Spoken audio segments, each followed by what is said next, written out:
Hello, everyone. I'm Bill Raggio, Senior Fellow at Foundation for Defense of Democracies and editor of FDD's Long War Journal. This is Generation Jihad, the podcast that covers all things what used to be called the global war on terror and what we call the long war. Today, of course, I'm joined by my co-host, Caleb Weiss. He's an editor at FDD's Long War Journal and also a senior analyst at the Bridgeway Foundation, where he focuses on the spread of the Islamic State in Central Africa. Caleb, welcome back. It's great to talk to you again. Absolutely. Thanks. Actually, you know what? No, not thanks. I'm just doing my job.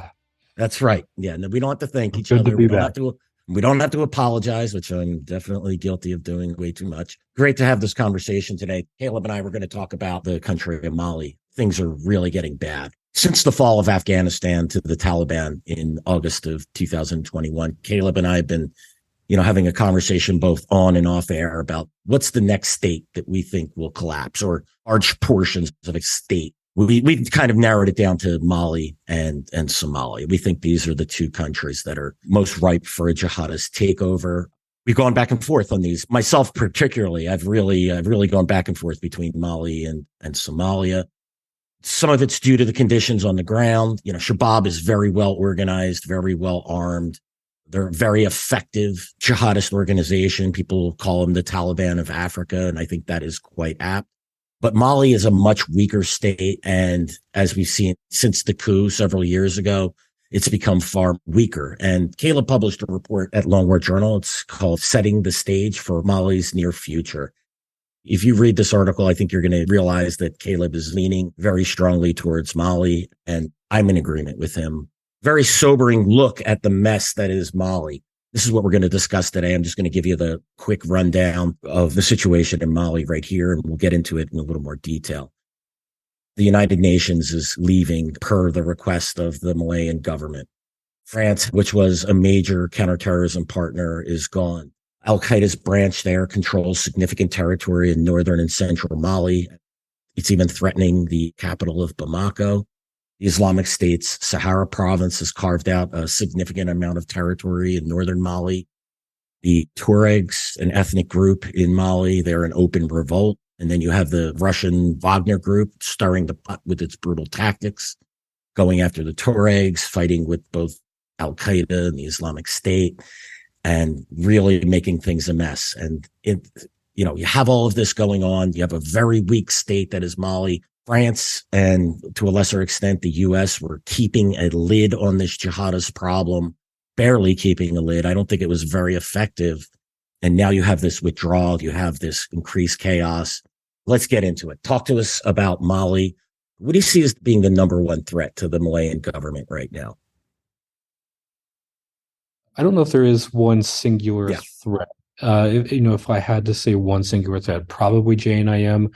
Just because it's more insidious, it's more, long-term thinking compared to, say, the Islamic State or maybe even the Tuareg. But Bamako is facing a multitude of threats concurrently, and all of them are kind of combining into one large mess, quagmire, if you will. I mean, so just to start with JNIM, which is, of course, Al-Qaeda's group for support of Islam and Muslims. It's sort of their official branch in the Sahel, which is itself a sub-branch of Al-Qaeda in the Islamic Maghreb, which is Al-Qaeda's official branch in North Africa. They've been in Mali for, decades at this point. Al-Qaeda has, historically in 2012, they helped take over northern Mali. The French intervened, pushed them back. And then sort of since 2013, they've been ebbing and flowing in this, long-lasting conflict to resurrect this emirate. And I would say today they're closer than ever. As Bill mentioned, they're forming what we like to call these attack, zones, or they're creating areas around Bamako in the suburbs and on military installations close to the capital and elsewhere, attacking these areas, weakening the capital, surrounding it, basically forming what essentially what the Taliban did with many of the provincial capitals in Afghanistan. It's basically just setting the stage, as I say, of the eventual collapse. But that's not it. They're also in central Mali, where they're advancing on multiple fronts. They're still combating the Malian military. They're combating Wagner. At the same time, they periodically do blockades of different locales, communities, cities, whatever, where they prevent food, aid, water, anything getting into these cities. And they do this until the local leaders in these cities agree to implement Sharia by JNIM in return for lifting of the blockades. And, these sort of localized agreements has allowed JNIM to really consolidate a lot of territory and power in central Mali. But even further north, we get to the historic city of Timbuktu, where, just as I mentioned in central Mali, they did these blockades. They are besieging Timbuktu as we speak. For the past 2 months, they've, again, not allowed any food, aid, supplies, whatever, into the city, likely, and again, exchange for control of the city that they'll lift it. Independent agencies have estimated tens of thousands of people have fled the city. There's a huge, cost of living spike. It's real bad. And unfortunately for, one of the world's most historic cities, Al-Qaeda is again probably about to take it over. And then even further north in Mali, in the extreme north province of Manaka, you see Al-Qaeda and the Islamic State fighting each other. Though there's been some rumblings that they sort of signed maybe a temporary truce to focus on fighting Wagner in Mali. But that's unconfirmed. For the most part, though. Caleb, if I may, I actually just before we got on the show, I saw that JNIM actually issued a statement denying this, that they've actually signed an agreement. Now, this doesn't mean that there isn't local agreement. Doesn't mean it's not happening on the ground. Yeah. Exactly. I just wanted to point that out. I thought it was interesting, and I'm sure they don't want to cede too much ground to the Islamic State there.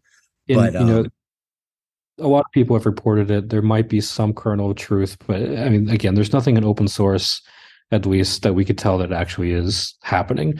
However, there is historic precedent. Prior to Al-Qaeda, the Islamic State fighting each other in Mali, they did cooperate. They did work together.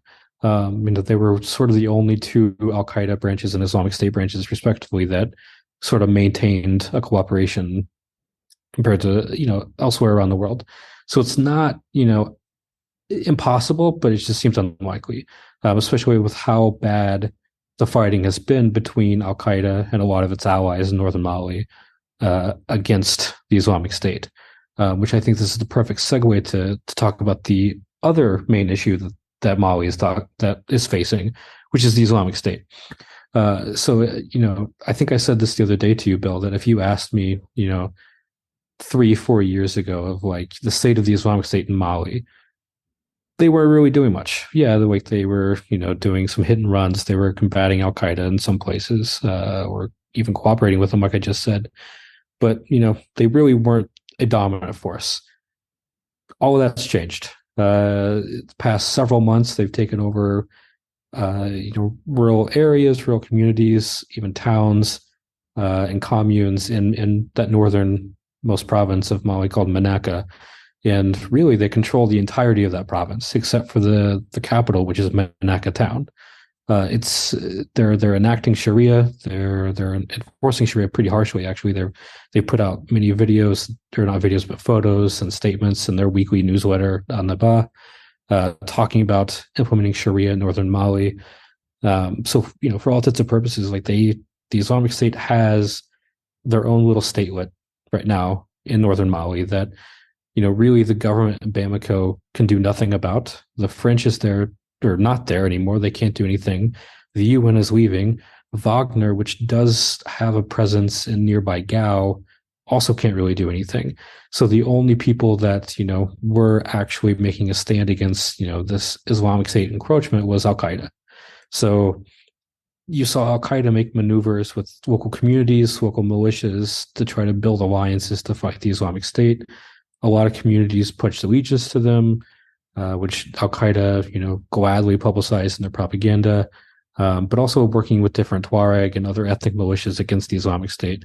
But the Islamic State prevailed. And now, again, like I said, they're controlling the majority of an entire province of Mali. But in the middle of these two essentially, intertwined but different jihadi insurgencies in Mali, the government in Bamako, which, as you mentioned earlier, Bill, is it was overthrown in a coup in 2020. Since then, they've been ran by the military. The military junta in Bamako made a baffling decision to go to war again with the Tuareg, which there's been hostilities between them for the past several years. They did nominally sign a peace agreement with Bamako in 2015, but it was never really implemented that well.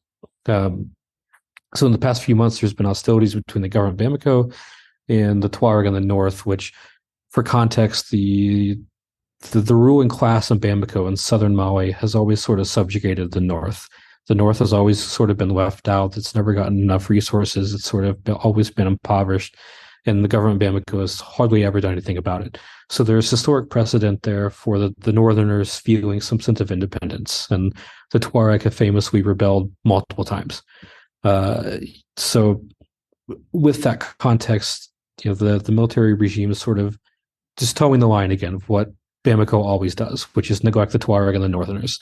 Well, that finally came to blows. The Tuareg, or portions of the Tuareg militias that are against Bamako, are now fighting the Malian military, which the Malian military is all too happy to do, thanks to their new state patrons, Wagner Group.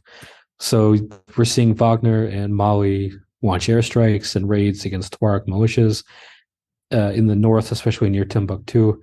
And the Tuareg militias are fighting back. They've, claimed to have shot down at least one aircraft. They claim to have captured another aircraft today. There's been heavy fighting near a town called Wira, which is near Timbuktu. It's a mess, Bill. Like, it's really hard to narrow down one main threat Mali is facing, because all three of these things are sort of intertwined. Yeah, that is absolutely a long answer. I know. I apologize for the listeners. Remember, no apologies.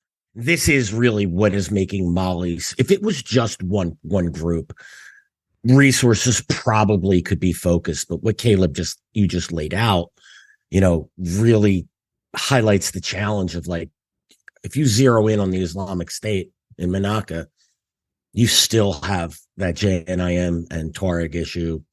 This is why I see this.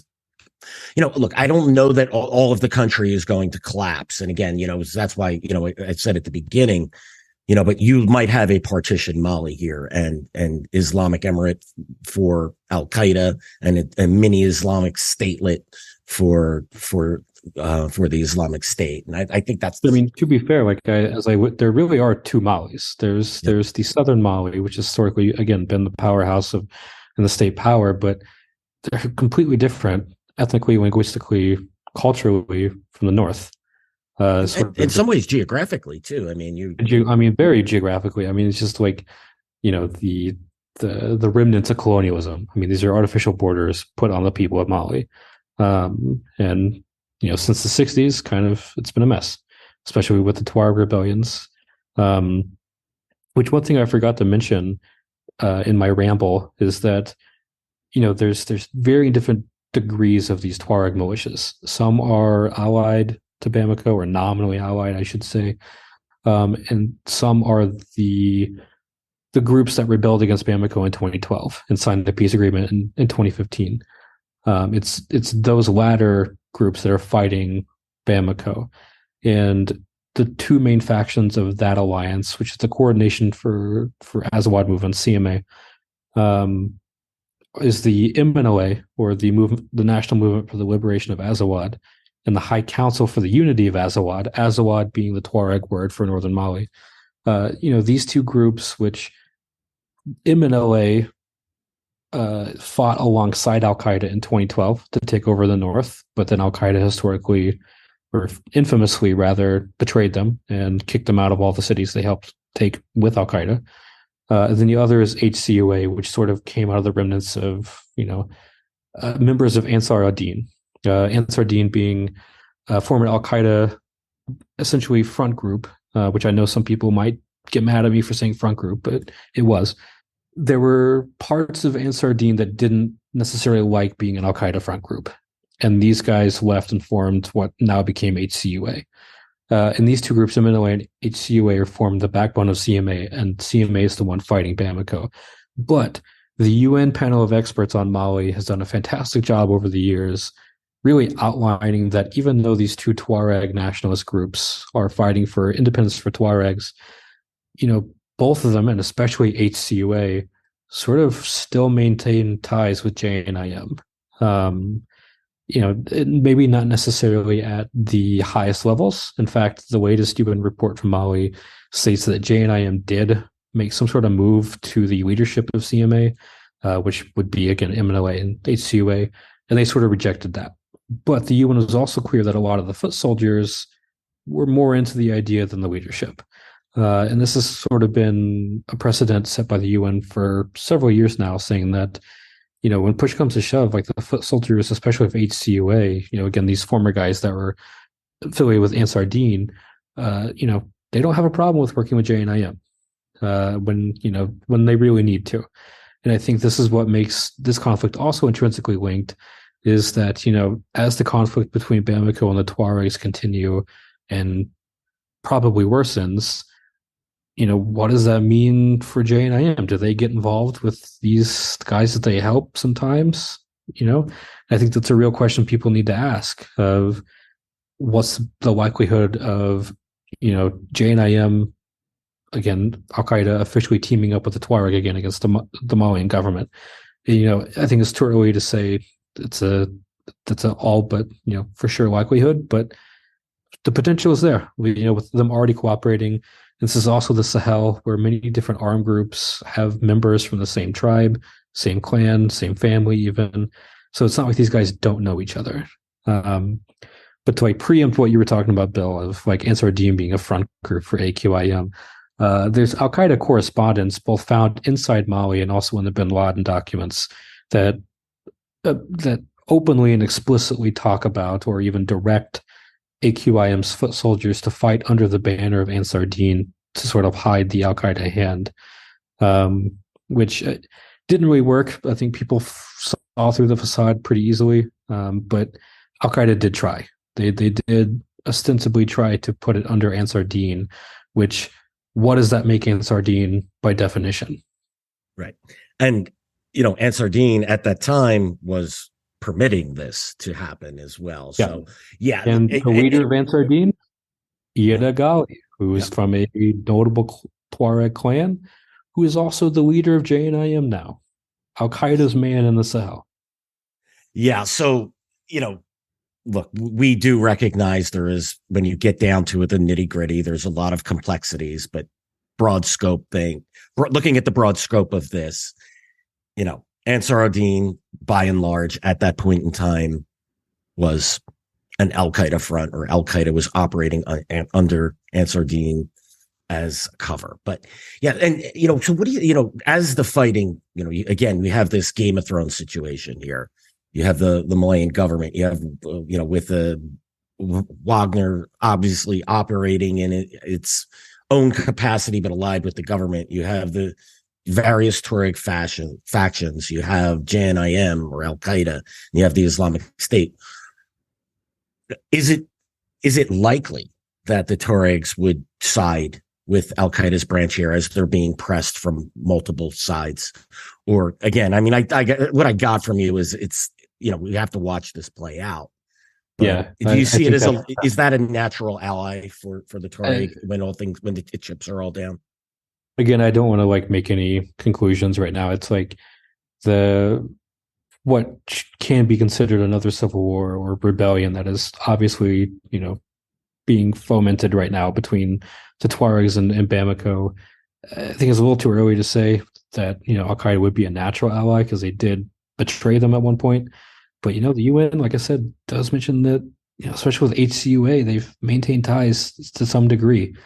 I think if push came to shove and, the Tuareg were definitely being beaten back, they might be open to being public about a, coordination with JNIM or some sort of nominal alliance. I think as of right now, if there is a cooperation between the two right now, it's definitely in the shadows. It's definitely not being publicized. But, if they really need it, I really don't know. I don't want to say either way, but like it's possible. It's very likely, but too early, I think. Yeah, absolutely. I'm talking theoretically here, of course, not looking at today, but I don't want to I don't want to pigeonhole anyone. I don't want to say that the Tuareg this is a conflict in Mali. Naturally, like they're going to turn to Al Qaeda. Yeah, right. Not necessarily. Like the Tuareg, both MNLA and HCUA have very large militaries. They're very well stocked. They have a lot of equipment. They could probably hold their own for a while, and in fact, they kind of are in Timbuktu. I mean, if it's true that they actually shot down 2 aircraft, that kind of speaks to the capabilities that they actually have, or perhaps maybe speaks to the lack of capabilities that Mali has. But regardless, like the Tuaregs are sort of holding their own right now. Just out of curiosity, do you know what types of aircraft were shot down? One was an Su-25, I believe. Okay. Yeah, so then the other was fighter bomber, like a jet trainer. That's a jet. Yeah. Mali uses the other jet that was shot down was like a trainer jet, but Mali uses jets and like offensive capabilities. Sure. Yeah, they can outfit them with various ordnance to. Okay, no, that was just a curiosity. No, and I'm going to quickly turn to the Islamic State and its presence in Manaka. What makes them so strong? What strengthened their position in that province? What would you attribute some of the key indicators that allowed them to go from where we would have assessed a couple of years ago?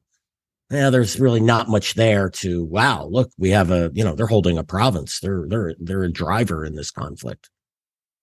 I would say 2 things. One, ethnic cleansing.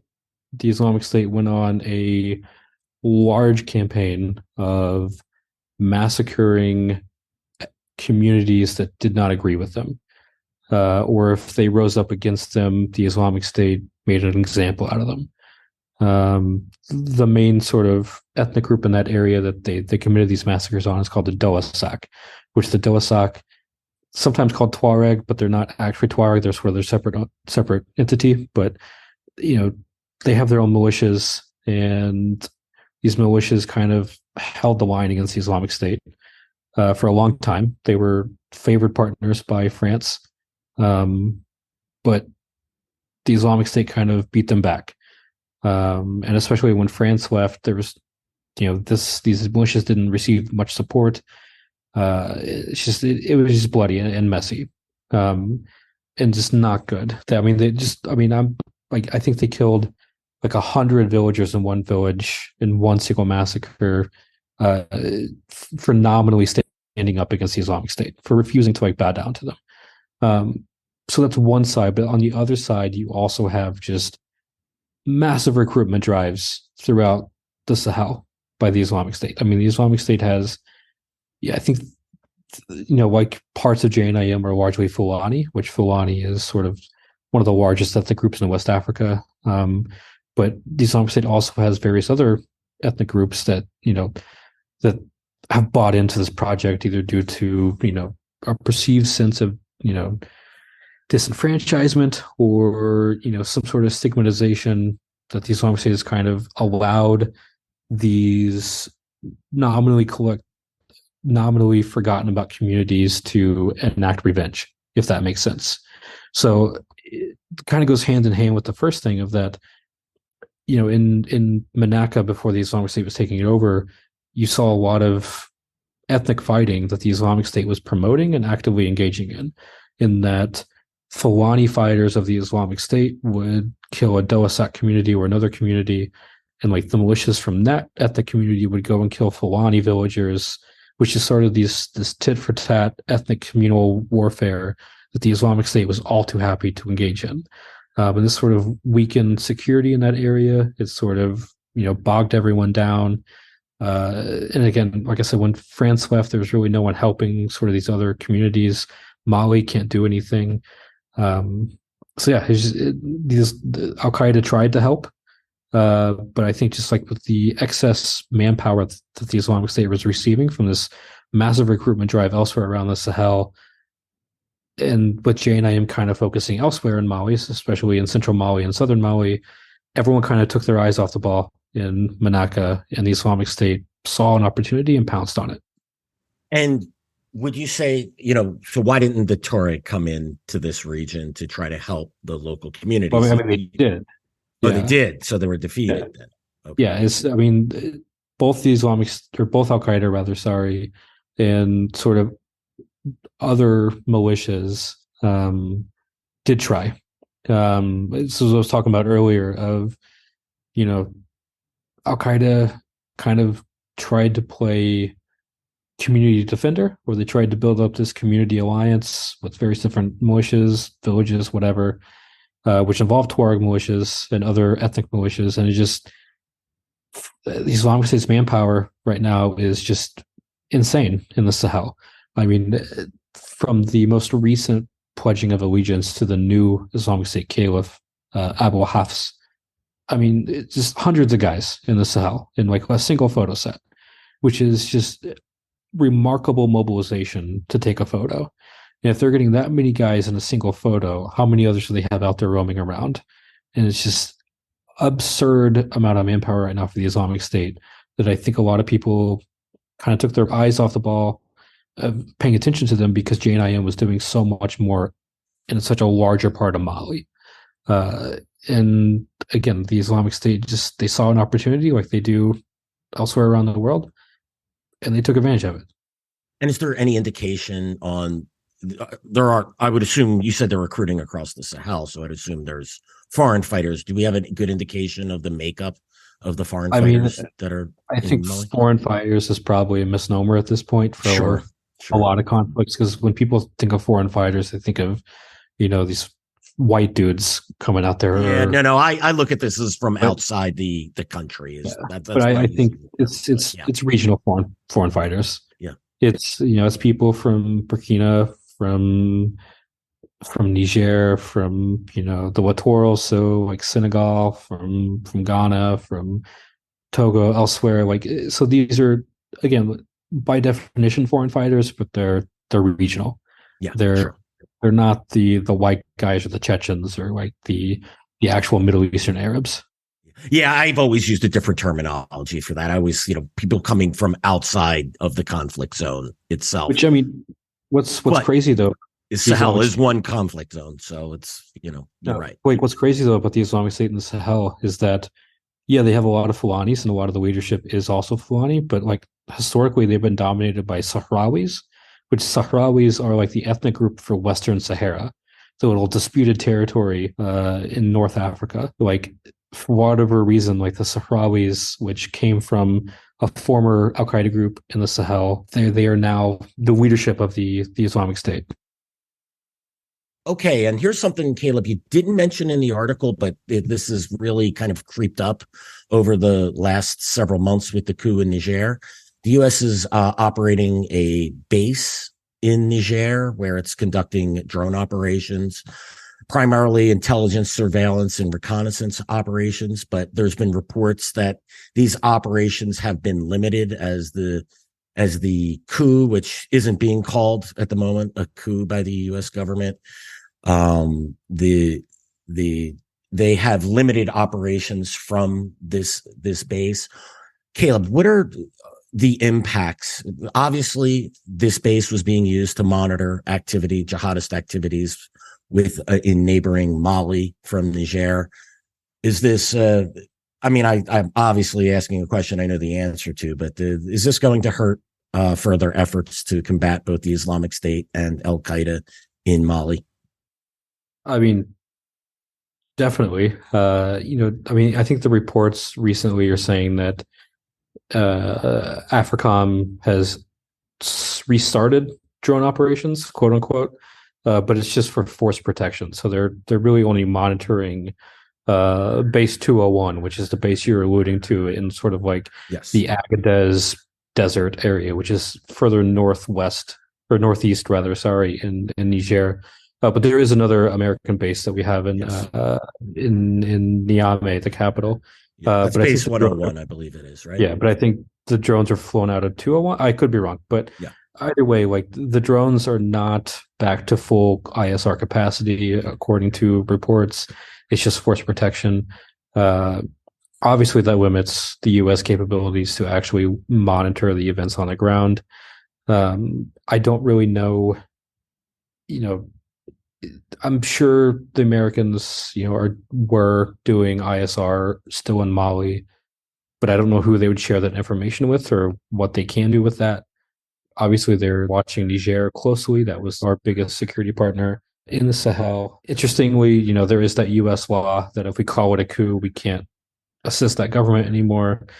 We've not called it a coup, probably for strategic reasons, just like we never designated the Taliban a terrorist organization.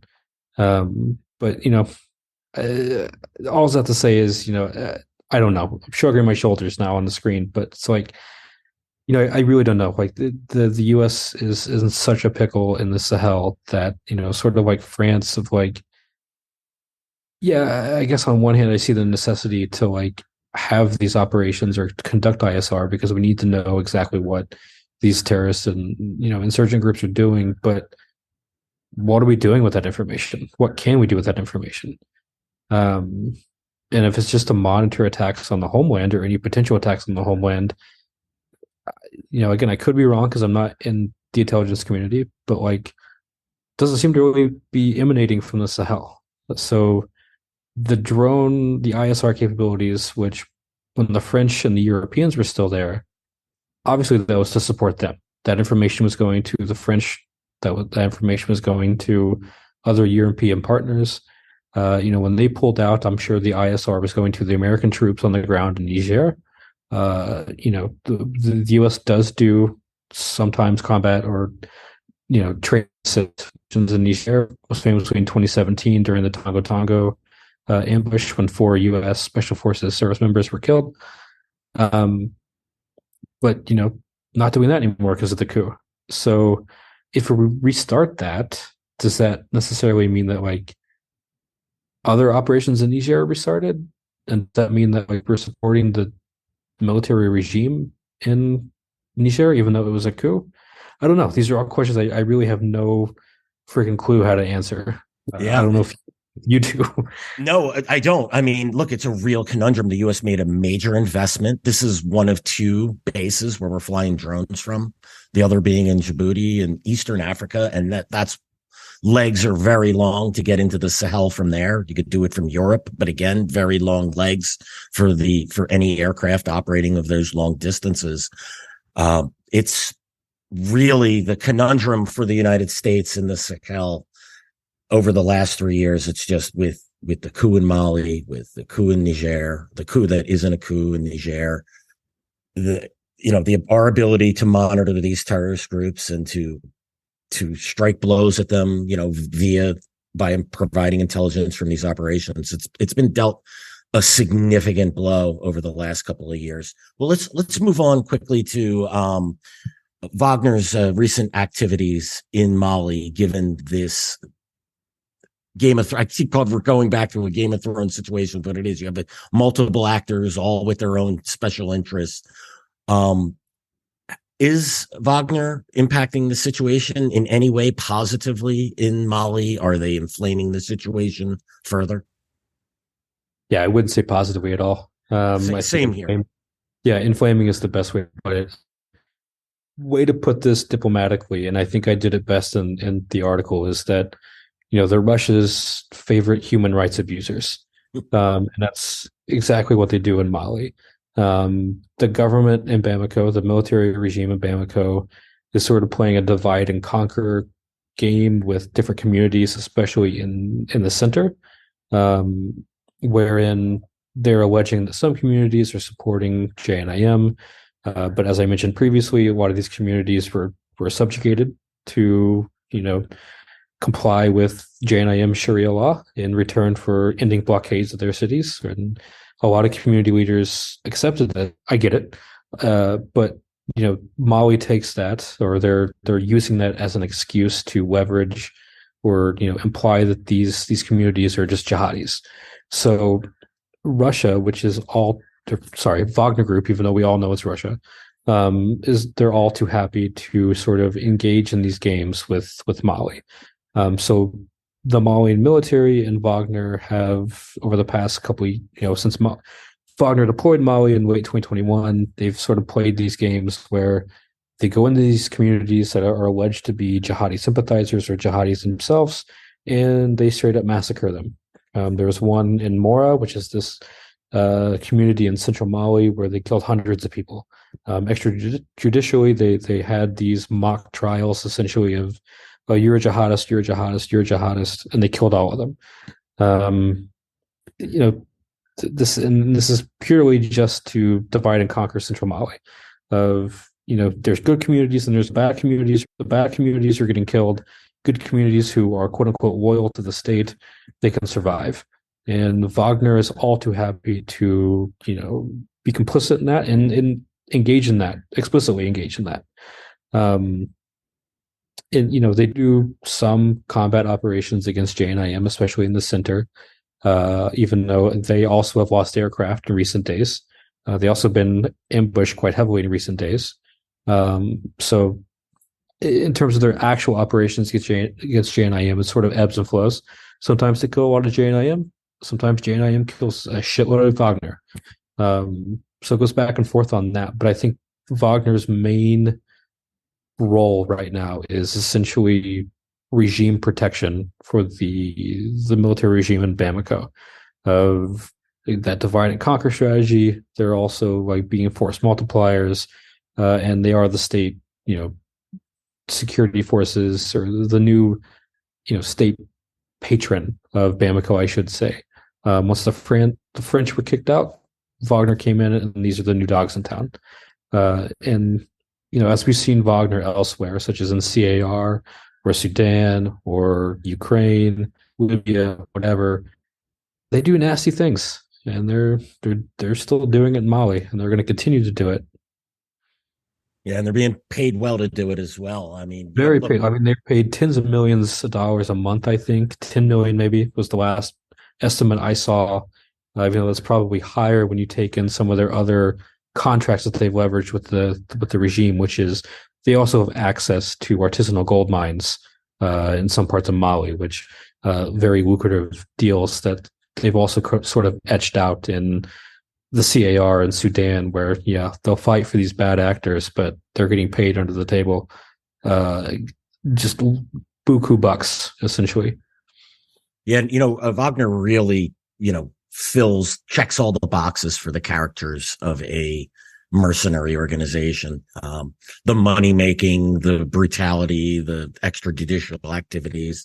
It's real depressing. I hate the term expert in general. I never call myself that. I'm a learner. I'm a scholar. I'm always learning. There's always more to learn. But I'm definitely not a quote unquote expert on Wagner or its former leader Prigozhin. So a lot of people have been asking, what now for Wagner's African stuff? What's Prigozhin? Nothing seems to have changed so far. There's been rumblings that the Russian state is trying to subjugate all the Wagner contracts, sort of nationalize these contracts, which could be happening, but it still means Wagner guys are going to be on the ground. So to me, again, not an expert, again, hate that term, but I'm not someone who studies Wagner that closely. Doesn't seem to have really changed their MO that much in the Sahel and much of Africa rather, and that's what really matters. It looks like a meet the new boss, same as the old boss situation there in when it comes to Wagner in Africa and in general as well. And it's funny, and I'll just briefly mention this, and we'll wrap it up. When I look at Mali, it reminds me so much of Syria. Find me a good actor to work with who that's effective on the ground. And, I know with Syria, people say, well, it's the SDF, but as we could see now, the SDF is starting to turn on its sort of Syrian Democratic Forces, which really is the Kurdistan Workers' Party, which is a foreign terrorist organization, which we've allied ourselves with. That's just how bad things are in Syria. And I think your keyword was effective there, because there were definitely good guys, good insurgents that were good, but the U.S. never fully supported them or never wanted to fully support them. So it's kind of shot ourselves in the foot. But again, off topic for this, but no. Effective is the key word, because there really wasn't an effective partner other than SDF, which has its whole litany of problems. Exactly. And if we decide to so off re-engage topic from Mali, but like, well, yeah. No, but I don't think it is. I mean, the point there is like, who do we, if we are going to get targeting information, we wanted to start going after JNIM because it's starting to pose an external threat, which I think is ridiculous. I think you have to look at the network itself as the entire organization of Al Qaeda or the Islamic State as a threat, because it all the external attacks or the attacks against the West are fed from the insurgencies. But that's a whole nother conversation, which I'm sure we've had here on Generation Jihad multiple times. But let's say we did want to start targeting. Who do we work with in Mali to get targeting information, or who do it's such a difficult situation. But let's finish it off here, Caleb. So let's get your take on here. Why, when we, I opened it up and I said, you and I have had this long running conversation, which is the next, jihadist bastion? Is it Mali or is it Somalia? Why do you come down on the side of Mali? Well, in addition to like everything I've weighed out in my long ramblings here, which hopefully the listeners continued on this far. I mean, I think we're at like 40 something minutes. That's short for us here. Yeah, it's true. If you paid attention, though, like all the reasons I listed are just two separate but sort of linked jihadi insurgencies, plus now another rebellion / civil war with the Tuareg. But also, like the main thing is timelines. The French were kicked out, which by virtue means that the Americans and all the Europeans were kicked out, and the UN was recently kicked out. The UN will be gone by the end of this year in Mali. And they're focused on withdrawing now. They're not. Yeah, they're withdrawing. They're not doing anything. Yeah. And so who's left to be the security partner for Bamako? It's Wagner, who also can't really do much. And if they do, inflaming the problem, right? And if they do anything, it's just making the situation worse. So to me, it's just like when you look at that compared to Somalia, which Somalia is another can of worms that like. We've talked about so many times on this podcast, and we've written about of like, yeah, there was that big, technically still is a counteroffensive against Shabaab, but if you look at the past week, the momentum seems to be turning back in the favor of Shabaab with doing so many different, large scale raids on Somali military bases, foreign military bases, that and suicide bombings, like tons of suicide bombings Shabaab is doing, but the timeline is different there. You still have thousands of African Union troops. You have, newly trained Somali soldiers coming in every month. You also still have Turkey and the United States doing airstrikes, and allegedly UAE, although that was never confirmed. So you still have like all these state allies assisting the government in Mogadishu. But in December 2024, all of African Union forces there should be gone if they don't extend it, which means, I think they're down to like 15,000, somewhere around there. Troops, once they're all gone, who's there to help? It's going to be airstrikes and whatever the Somali military can do. But that gives, some time for Somalia to kind of think that through. Mali no longer has that timeline. It is now. Even with the UN still technically there, they're focused on withdrawing. They're not doing anything. The only other security partner is Wagner, who's making the situation worse. There's really nothing that Bamako can do but kind of face this alone. And JNIM and the Islamic State know that. And again, for whatever reason, Mali also think it's wise to go to war again with the Tuareg. And it's just state collapse seems more inevitable to me in Mali in the short to midterm than it does Somalia. And it's just, I'm more optimistic for Somalia, which to many might be a funny phrase or funny thing to say, but I think Somalia still has a glimmer of hope. With Mali, I have no optimism for Mali, which I'm sorry for any Malians listening, but it's like hard to see situation improving there. Caleb, I couldn't agree anymore. I mean, I'll briefly say, the pot is boiling for both countries. We're still barely keeping that lid on Somalia, and in Mali, the lid's off, and it's just a matter of overflowing onto the stove right now. So, yeah, it's a grim situation. I concur with your assessment. Thanks again for writing that article at Long Word Journal. I know I shouldn't be thanking you for that, but greatly appreciate it. Co-editor, it's also my job. Yeah, it is, but it was when you first mentioned it to me, I just because we've been, again, for those of you listening, we talk about this a lot, but to get it in print and then gives us the opportunity to get discussing this on the podcast.